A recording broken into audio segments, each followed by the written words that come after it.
పశ్చిమ బెంగాల్ ఒక రణరంగంగా మారిపోయింది.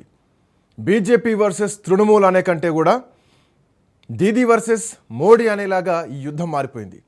ఎట్టి పరిస్థితుల్లో పశ్చిమ బెంగాల్లో పాగా వేయాలని భారతీయ జనతా పార్టీ శతవిధాల ప్రయత్నం చేస్తోంది.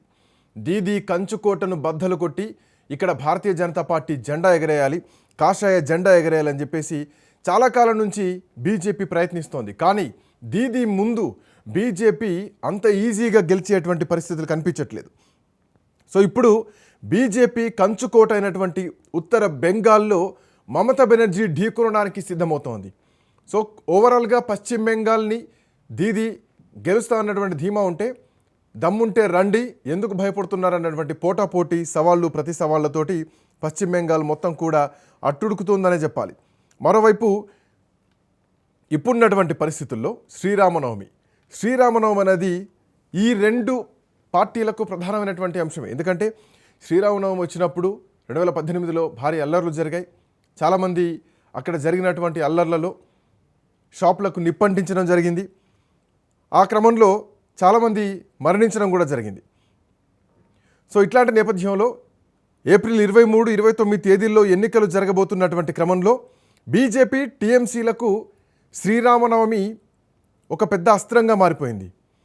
రాష్ట్ర వ్యాప్తంగా వేలాది సంఖ్యలో ర్యాలీలు నిర్వహించడానికి రెండు పార్టీలు సిద్ధమవుతున్నాయి. పశ్చిమ బెంగాల్లో హిందూ సంస్థలు మొత్తం కూడా గత 12 సంవత్సరాల నుంచి రామనవమి ర్యాలీలు చేస్తూనే ఉంటాయి.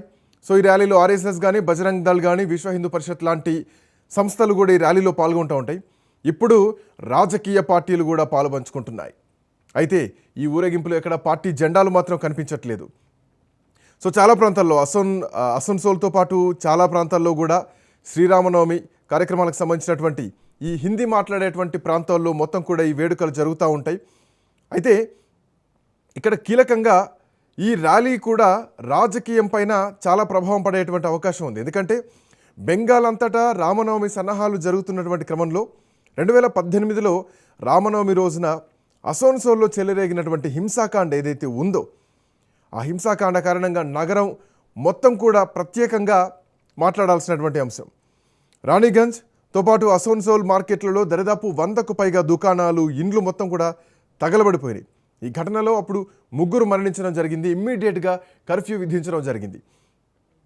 సో ఇదే అంశాన్ని ఇప్పుడు 27న రామనవమి వచ్చినప్పటికీ ఇక్కడ 5 రోజుల పాటు కార్యక్రమాలు నిర్వహిస్తున్నారు.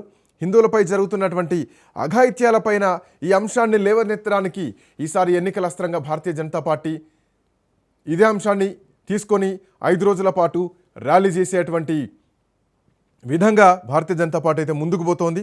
ఇందులో కీలకమైనటువంటి అంశం ఏంటంటే, బంగ్లాదేశ్లో దీపుదాస్ కానీ, ముర్షిదాబాద్లో కానీ, అట్లాగే హరిగోవింద్ దాస్తో పాటు అక్కడ మరణించినటువంటి హిందువులు ఎవరైతే మరణించడం జరిగిందో వాళ్ళ కొడుకు చందన్ హత్యలు కూడా బంగ్లాదేశ్లో జరిగినాయి. సో వీటిని బేస్ చేసుకొని బంగ్లాదేశ్లో జరుగుతున్నటువంటి హిందువులపై జరుగుతున్నటువంటి దాడులు అండ్ బంగ్లాదేశ్ నుంచి పశ్చిమ బెంగాల్కి వలసలు వస్తున్నారు, ఇక్కడ నుంచే ప్రోత్సాహకాలు జరుగుతున్నాయి, అక్కడి నుంచి వలస వచ్చి ఇక్కడ ఇక్కడ స్థిర నివాసం ఏర్పరచుకుంటున్నారు, ఇక్కడ ఉద్యోగాలు చేస్తున్నారంటూ కూడా బీజేపీ చాలా రోజుల నుంచి ఇదే అంశాన్ని ప్రస్తావిస్తున్నట్టు క్రమం కూడా కనిపిస్తోంది. సో ఇట్లాంటి నేపథ్యంలో ఈసారి బెంగాల్లో ఎన్నికల రామనవమిగా మారిపోయింది. హిందువుల హత్యలను ఒక సమస్యగా చూపిస్తూ బీజేపీ దీన్నే ప్రధానమైనటువంటి ఎజెండాగా ముందుకు తీసుకెళ్తోంది. బీజేపీ హిందూ సంస్థలు 5 రోజుల పాటు ఊరేగింపులు నిర్వహించబోతున్నాయి. సో ఈసారి శ్రీరామనవమి ఒక రాజకీయ రామనవమిగా మారిపోయింది. సో దీన్ని దీదీ ఇప్పటికే అటు బీజేపీ జై శ్రీరామ్ అంటే దీదీ జై కాళీ అంటోంది. సో పశ్చిమ బెంగాల్ ఒక యుద్ధ క్షేత్రంగా మారిపోయింది, కురుక్షేత్ర యుద్ధం తలపిస్తోంది. ఒక ప్రధాని, ఒక రాష్ట్ర ముఖ్యమంత్రి, వరుస విజయాలు సాధిస్తున్నటువంటి ముఖ్యమంత్రి మధ్యలో ఒక యుద్ధ వాతావరణం నడుస్తోంది. ఈ రామనవమి చాలా క్రియాశీలకంగా మారిపోయింది.